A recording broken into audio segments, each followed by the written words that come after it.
Today on the Matt Walsh Show, according to recent reports, huge droves of American families are flocking to homeschool. They're fed up with the way the school system has responded to the coronavirus. They're now choosing to educate their children themselves.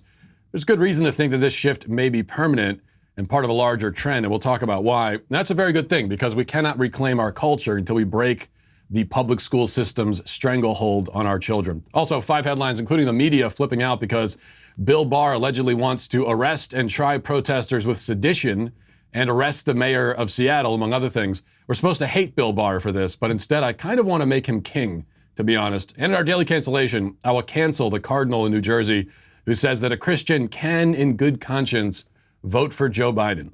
No, a Christian cannot. All of that coming up. But first, I want to tell you about a new sponsor on the show I'm very excited about. It's called Thinker. Now, you know, it's really important to read books. I'm a big believer in actually reading books because we spend a lot of time just consuming little bits of information on the internet, and you read headlines and memes and stuff like that. Most of the time when someone says, oh, I've researched this topic, what they mean is they've read some Facebook memes. Now, you need to actually read books. And but it's hard to find the time to do that. Thinker makes it a lot easier to do. In our fast-paced world, it's tough to make reading a priority, at least it used to be. At thinker.org, they summarize the key ideas from new and noteworthy nonfiction, giving you access to an entire library of great books in bite-sized form. You can read or listen to hundreds of titles in a matter of minutes, from old classics like Dale Carnegie's How to Win Friends and Influence People to recent bestsellers like Jordan Peterson's 12 Rules for Life. That's a big one. I know it's really popular on Thinker. Thinker offers a large variety of titles across many categories: current affairs, politics, business, education, history, relationships. You can even find titles from a guy named Matt Walsh, The Unholy Trinity, Church of Cowards. You can find that, and Ben Shapiro's Right Side of History. But there are many titles besides that. I know the guys who run Thinker, and they're great guys, and this is a great product. I've used it myself many times. I like to use it, especially if I'm thinking about reading a book, but I don't know if I want to commit all the time to it. I'll check it out what it says on Thinker. I'll get the key ideas, and then I'll figure out, okay, do I want to go buy the whole book and really dive into this? If you want to challenge your preconceptions, expand your horizons, become a better thinker, go to thinker.org. That's THINKR.org to start a free trial. Download the app today. Let them know you heard about them on the Matt Walsh Show. That's thinker.org. Okay. Now, a recent article in The Atlantic tells us that the pandemic has families leaving the public school system in droves and embracing homeschooling. And this shift, we're told, may be permanent. This is from the article. Reading now, it says, homeschooling families, which include roughly 3% of school-age children in the United States in 2016, have lots of different reasons for wanting to educate their own kids, but they're united in a common assessment. They want out of the traditional system. The question is whether COVID-19 will cause a temporary bump in homeschooling as parents piece together their days during the pandemic, or mark a permanent inflection point in education that continues long after the virus has been controlled.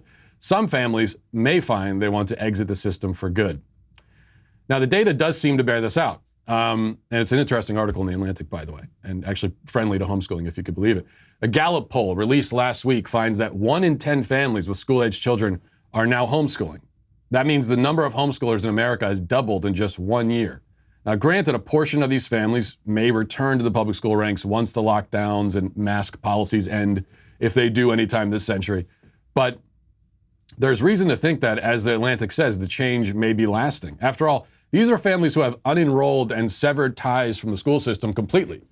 And in some parts of the country, the number of parents who've taken that step is even more staggering. Texas, for example, has seen a 400% increase in parents withdrawing from the public school system, which mirrors pretty closely the reported 300% increase in traffic to sites like homeschool.com. It's an online community for homeschoolers. So there's an intense interest in homeschooling now. The trend towards homeschooling has been given a significant shot of adrenaline recently, but it didn't begin with the pandemic. Over the last 2 decades, the size of the homeschooling community had already doubled before the lockdowns began. What was once considered sort of a fringe movement for Christian fundamentalists on one side of the political divide and then hippie granola crunchers on the other has been increasingly embraced as a possibility for people of all lifestyles and ideological persuasions. What makes this moment so significant is that the lockdowns have broken the final barrier that prevented many parents from exploring the homeschooling route. That barrier was psychological more than anything. It was the belief that public schools do something special that the average parent cannot emulate or even improve upon. It was thought, even by people who are otherwise skeptical of government control, that parents teaching their own kids is somehow disordered or weird or backwards or not how it's supposed to be. We need the school system, it was thought. Education is the system's thing. It's specialty. Parents don't have the ability or the resources to take its place. That was always a facade. In fact, parents are the primary educators of a child. Whether they accept that role officially or not, they still are. There is nothing the school system does that a parent cannot do and do better. There is no role the school system is better suited to fill. The most natural and, for the child, healthiest choice is to be taught full-time by parents who know them, love them, understand them, can meet their specific needs.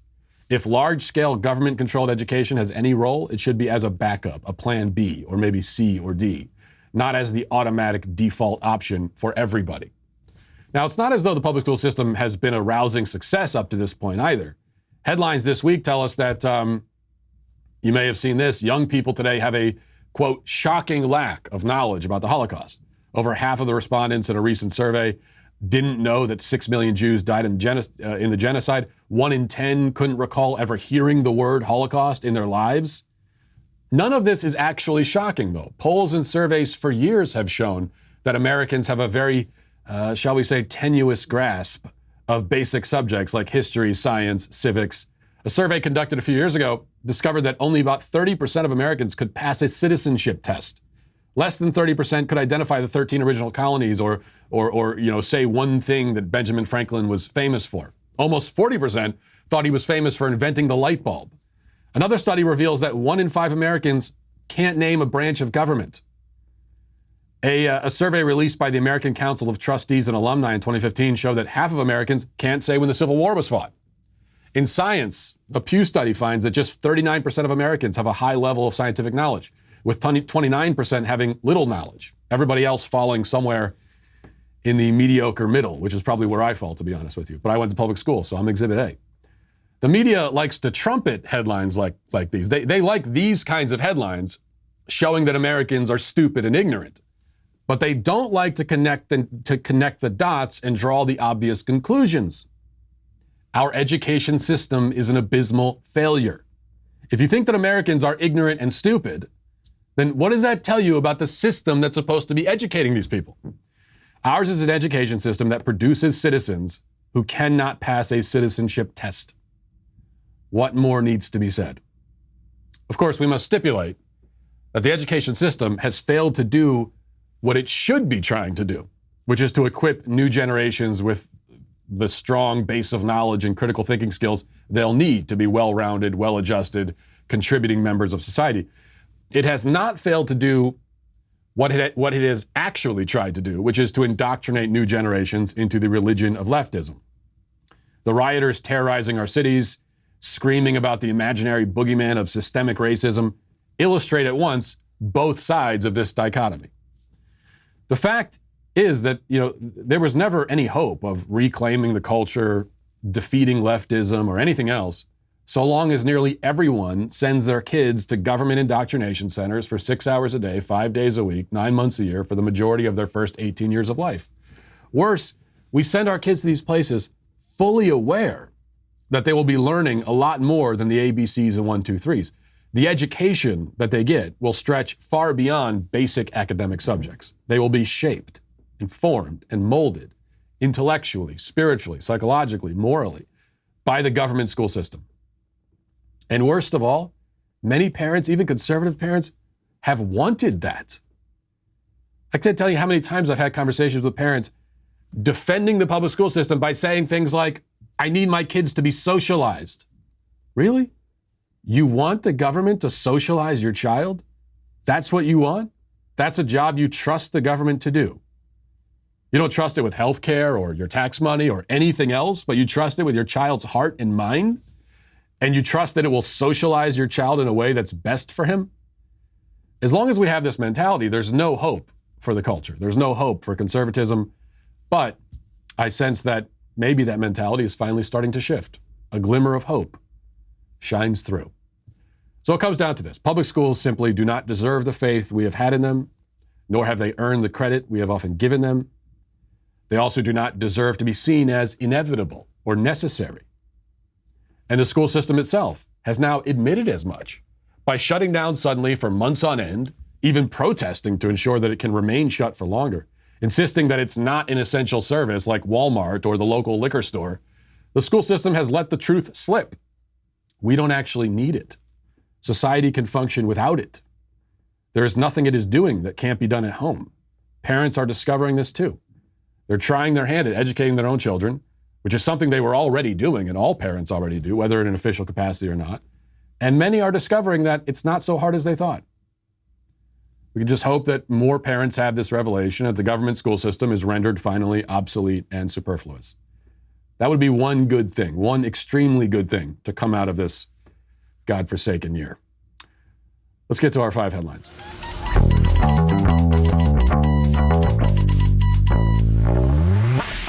You know, if you have credit card debt, you got to take care of it as soon as possible because it's hurting your credit every minute that it's there. It's making your life harder. And Lightstream, that's what I want to tell you about Lightstream. Lightstream's fixed rate credit card consolidation loan starts at 5.95% APR with auto pay and excellent credit.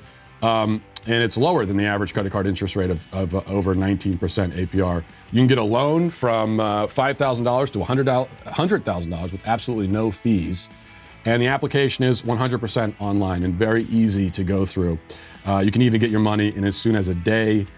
If the day you apply, you can get that very same day. Lightstream believes that people with good credit deserve a great interest rate and no fees, and that's exactly what they deliver. And the thing is, don't take it from me, don't take it from any ad you hear. Take it from the people. People love Lightstream. Here's what this customer had to say. I heard about Lightstream on a podcast and was able to look on the website and get clear information. The application process was quick and easy. I've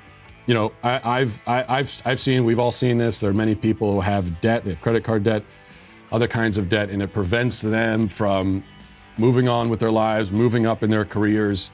There's so much that you want to do where that's going to interfere, and that's why you need Lightstream. My listeners can save even more with an additional interest rate discount. The only way to get this discount is to go to lightstream.com/Walsh, lightstream.com/Walsh. Subject to credit approval. Rate includes 0.5% auto pay discount. Terms and conditions apply, and offers are subject to change without notice. Visit lightstream.com/Walsh for more information. Okay, a bunch of headlines. In fact, this one I don't even have here, so I think we'll talk about this tomorrow more, but I just, right before we went on the air, saw this story out of Nashville about the Nashville mayor's office. According to a report, emails were leaked showing that they were trying to hide the fact that there were very few coronavirus cases coming out of restaurants and bars. They'd shut down the restaurants and bars, and then in the emails exchanges, some people in the mayor's office were worried that more people weren't getting sick because of the restaurants and bars, which means that they can't justify shutting it down.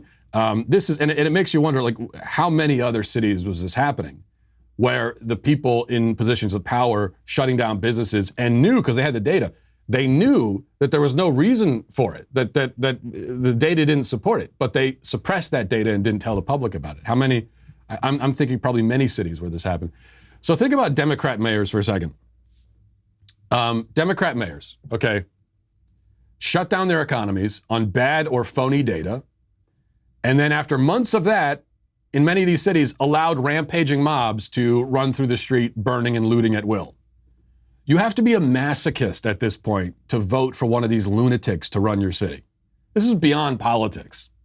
If you're just a normal person, especially if you're a business owner, you have a family, why would you want, I don't care how you feel about Republicans or Trump or anyone else, why would you want one of these people run? Look at what they're doing. But we'll talk more about that tomorrow. This is just a huge scandal, this story. So I want to dive more into it. But okay, we start here. Here are several headlines all about Attorney General Bill Barr. And these are supposed to make us hate him, I guess, and think that he's scary and mean. So from The Guardian, Bill Barr reportedly suggested bringing sedition charges against protesters. From CNN, Bill Barr says calls for coronavirus lockdowns are the greatest intrusion on civil liberties other than slavery in U.S. history. And then from the Hill, Barr asked prosecutors to explore charging Seattle mayor over protest zone. These are all headlines in like the last day about Bill Barr. So the media wants us to read that and say, oh, what a terrible guy.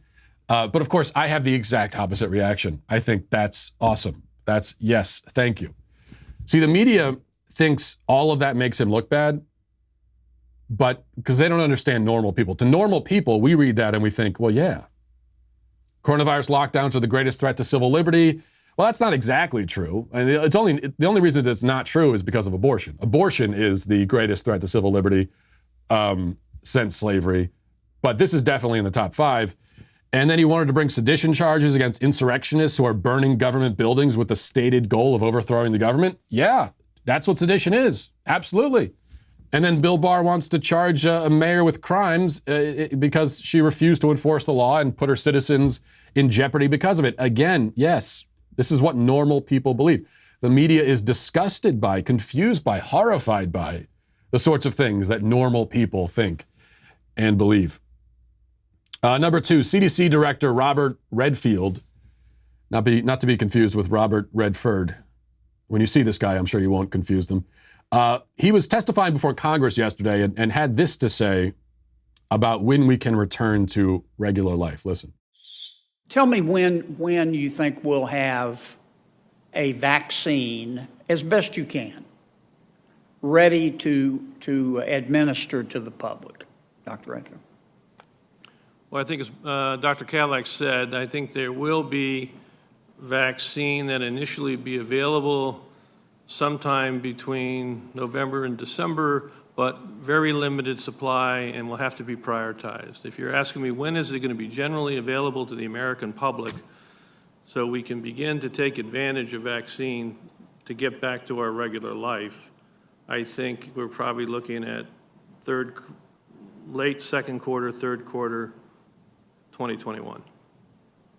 And so you think by the late second and third quarter, we will have started to vaccinate people?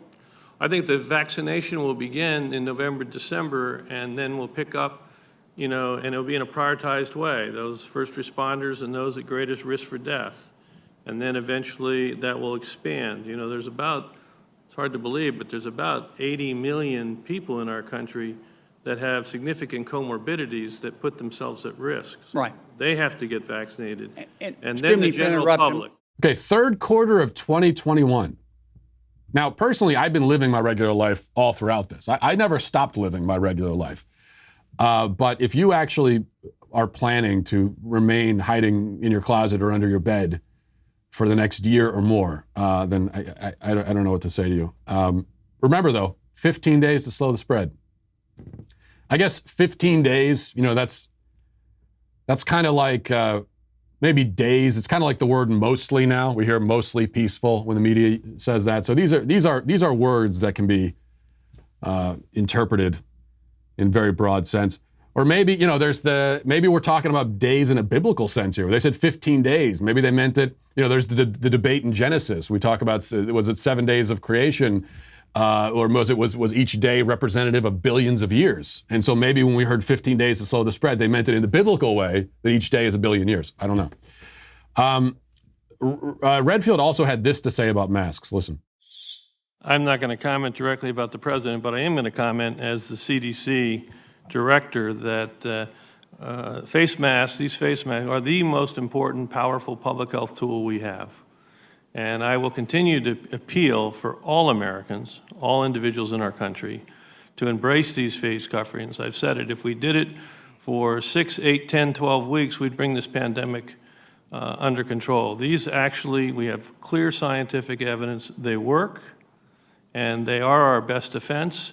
I might even go so far as to say that this face mask is more guaranteed to protect me against COVID than when I take a COVID vaccine, because the immunogenicity may be 70%.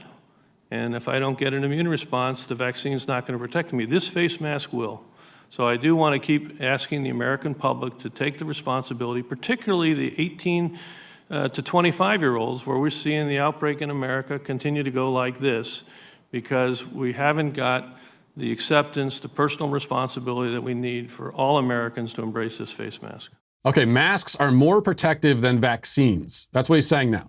Now let's rewind the clock back 6 months and take a listen to what he said about masks back then. Should you wear a mask if you're healthy? No. Okay.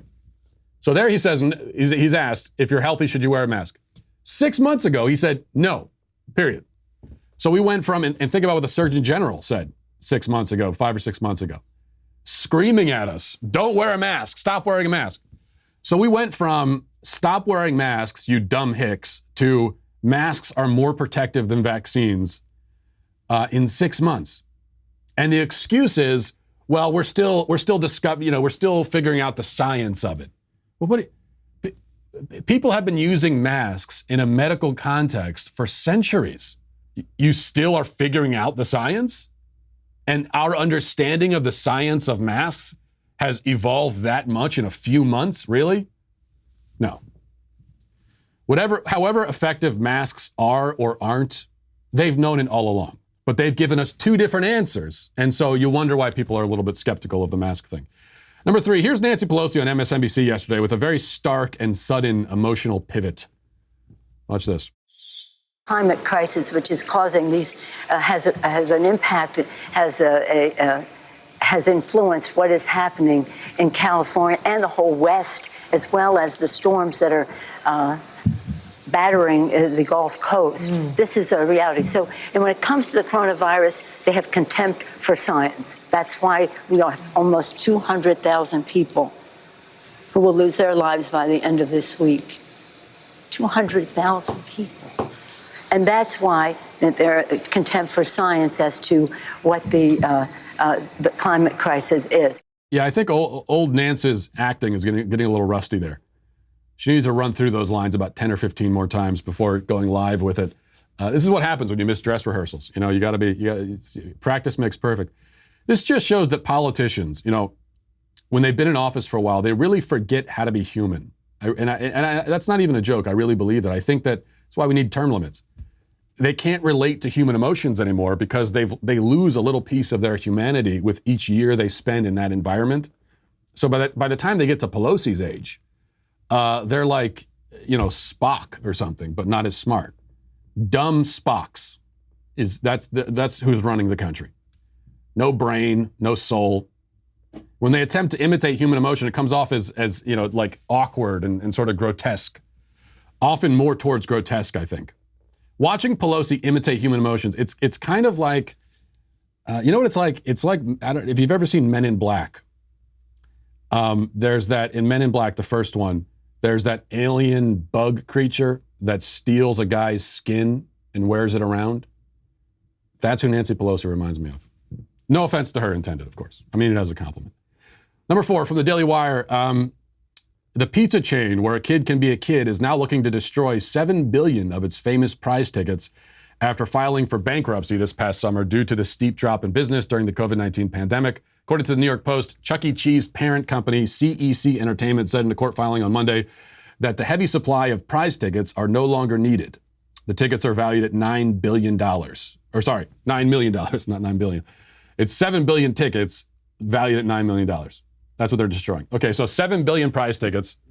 If I remember correctly, at the prize counter with that many tickets, you could have redeemed all of that for a Chinese finger trap, a yo-yo, and 3 Jolly Ranchers. It took a lot, is what I'm trying to say, at those prize counters. You go up to the prize counter, you've got just like a whole bucket of tickets, and you're so excited. He's like, oh, Daddy, what can I get? And he says, oh, well, you can get this little finger puppet. 5, finally, you may have heard the big news that the Daily Wire is leaving Los Angeles and moving to Nashville. Why are we leaving Los Angeles? Well, because LA is a crumbling cesspit, and it's currently on fire at the moment. So I say we, but I never lived here. I will, however, be moving to Nashville with the crew, finally leaving the shack in the wilderness that I've been living in. We're going to find a new shack in wilderness in Nashville or in Tennessee somewhere. I will, of course, be bringing my banjo. It is Nashville, after all. My banjo, which you can see in this studio here. This studio, is sort of a preview of things to come, maybe. I'll have a real studio. This is all very new for me because I've always done the show just by myself in my little hole somewhere. Even right now, there are people in the room right now in the dark staring at me. And it's a very strange experience. But it's going to be very exciting. for us, apparently, not everyone is happy that we're coming, though. Here's an article on a website called The Nashville Scene. Headline is, hole moving to town. Ben Shapiro announced he and the Daily Wire are coming to Nashville. Thanks, we hate it. Then the article says, there's nothing clever to say here, clearly. Ben Shapiro is a proudly obtuse bigot who rose rapidly through the ranks of conservative media because he was a young person who appeared to have read a book or two and hated popular culture.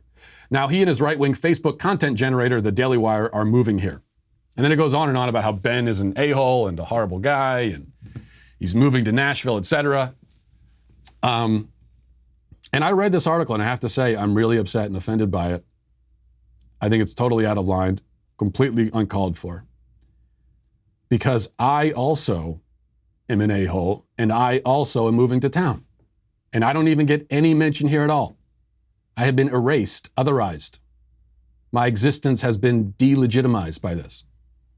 I haven't worked so hard to cultivate my a-hole brand to be ignored in this way. It only goes to show, my people, my community of a-holes have so much further to go before we are really appreciated and respected for our contributions to society. So we'll be in Nashville soon, and we're looking forward to that. All right, we're going to get to our daily cancellation in just a second. But before we do, I have to admit, I'm sort of a high maintenance guy. Not in most facets of life, I don't think. But with sleeping, I am. I have very particular needs when I'm sleeping. And if those needs are met, then I can sleep like a baby. If they're not, then I'm tossing and turning and whining all night and annoying my wife. And that's why I'm so happy that I have, like so many millions of others, discovered MyPillow.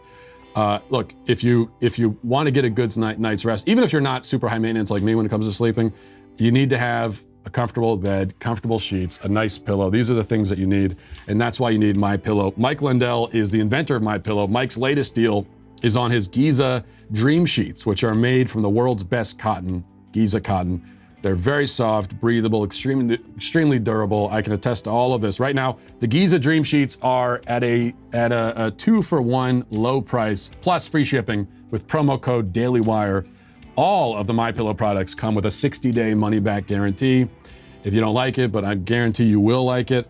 I could say, I'm traveling right now, and so I don't have my pillow because I just can't bring myself to be one of those guys that brings a pillow on the plane.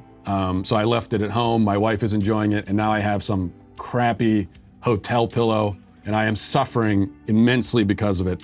And I can't wait to get home for many reasons out of Los Angeles, but mainly because of MyPillow. Just go to mypillow.com, click on the Radio Listeners Square to check out the 2-for-1 low price on the Giza Dream Sheets plus free shipping.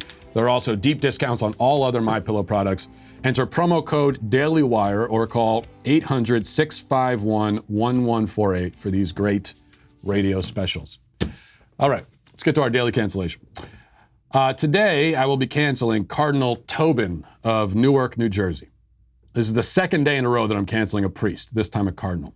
Tomorrow, it will be the Pope, as I work my way up the ranks and find many cancelable candidates along the way, unfortunately. It's not my fault, you must understand. I don't decide who I'm going to cancel. The universe makes this decision for me. Cardinal Tobin, today, is getting canceled for some remarks he made during an online panel discussion a few days ago. This is what he said. Listen. I think that a person in good conscience could vote for Mr. Biden. I frankly, in my own way of thinking, have a more difficult time with the other option. Now, he later clarified that he's not endorsing any candidate, but he is saying that a person, a Catholic, a Christian, can in good conscience vote for the candidate who supports murdering babies in the womb. Now, let's back up here for a moment, okay? A little bit of background on the most esteemed Cardinal Tobin. A couple years ago, it was reported by the American Spectator that Cardinal Tobin was having an Italian actor and model staying in his rectory. Now, here's that actor. You can see his Instagram pictures here. I've been told I look a lot like this guy. I pose like him, too, when I do photo shoots. Actually, that's not true. I did a photo shoot here yesterday, and it was absolutely awful. I'm the most awkward person, as you have probably noticed. Anyway, that guy was staying with the cardinal in his rectory.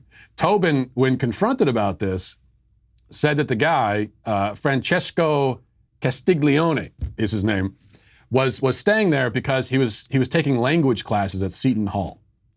Now, why would an Italian actor and model who likes to take shirtless photos stay at a cardinal's rectory so he could take language classes at another place? Well, your guess is as good as mine, but use your imagination. Or don't use it if you're about to eat lunch. Here's another interesting tidbit. Around the same time that this Francesco chap was staying at his rectory, Tobin tweeted this one night. This was a tweet that he sent out a couple years ago. It said, "Supposed to be airborne in 10 minutes. Nighty night, baby. I love you." Now, obviously, this was not meant to be tweeted. It seems he meant to send that as a text message to someone. But to who is the question? He's a cardinal. He's supposed to be chaste and celibate. Who is he texting nighty night, baby to? Now, when asked about this, he said that it was meant to go to his sister. Yes, his sister. Now, I have 4 sisters myself. I can tell you, I would never say nighty night, baby, I love you to any of them in any context, because that would be enormously creepy and weird. Does Tobin just have a very, very close relationship with his sisters, or was that meant to go to someone else entirely? Who knows? But it does raise some interesting questions about the cardinal, and then this happens. So, can a person in good conscience vote for Joe Biden? They certainly cannot text nighty night baby to their sister in good conscience, or to anyone else, by the way, if you're a man. There's really no context where that's appropriate. As for Biden, who seems like the kind of guy who has texted that to many people in his life, the answer is no, you cannot support him. Joe Biden supports abortion on demand. He supports abortion at every stage of pregnancy. He supports federal funds paying for abortion. The other person on the ticket, Kamala Harris, is even more radically pro-infanticide. She actually prosecuted pro-life undercover journalists in California for investigating Planned Parenthood.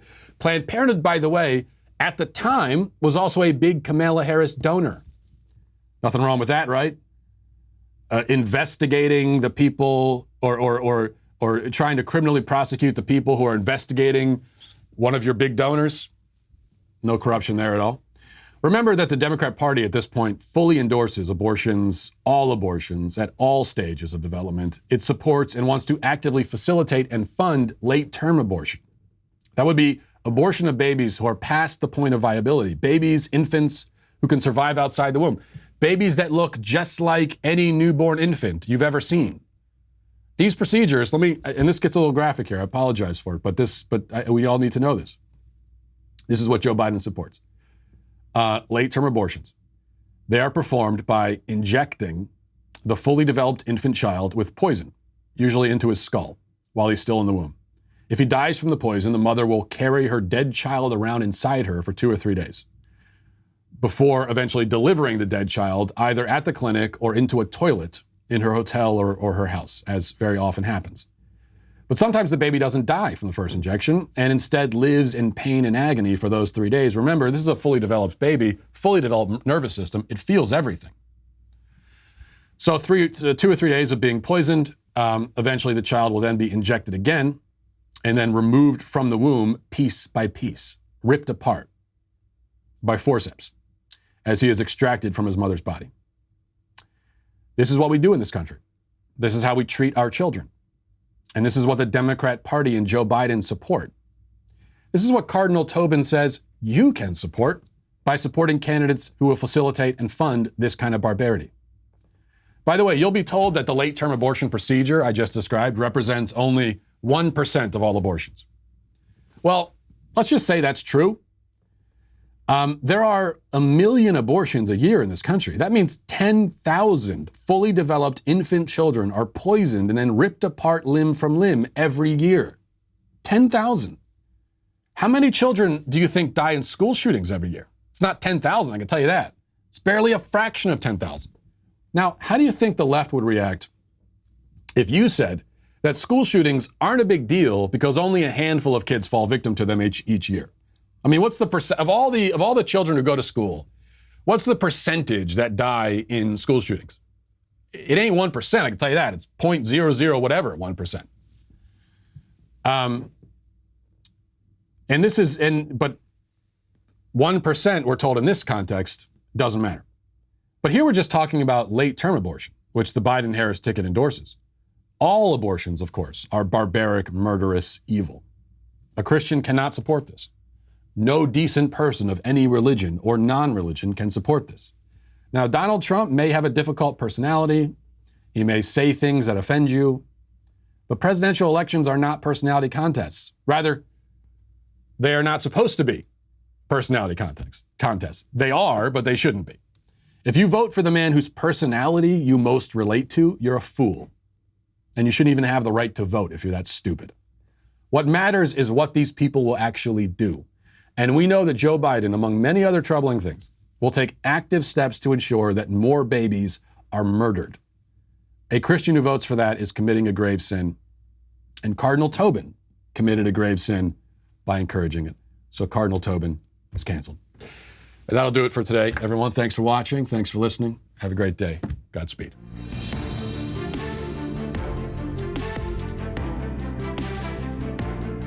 The Matt Walsh Show is produced by Sean Hampton, executive producer Jeremy Boring. Our supervising producers are Mathis Glover and Robert Sterling. Our technical producer is Austin Stevens, edited by Danny D'Amico, and our audio is mixed by Robin Fenderson. The Matt Walsh Show is a Daily Wire production, copyright Daily Wire 2020. President Trump beats Joe Biden for the first time in a major poll. Democrats get foreign policy wrong again, and more evidence of voter fraud creeps up in New Jersey. Check it out on The Michael Knowles Show.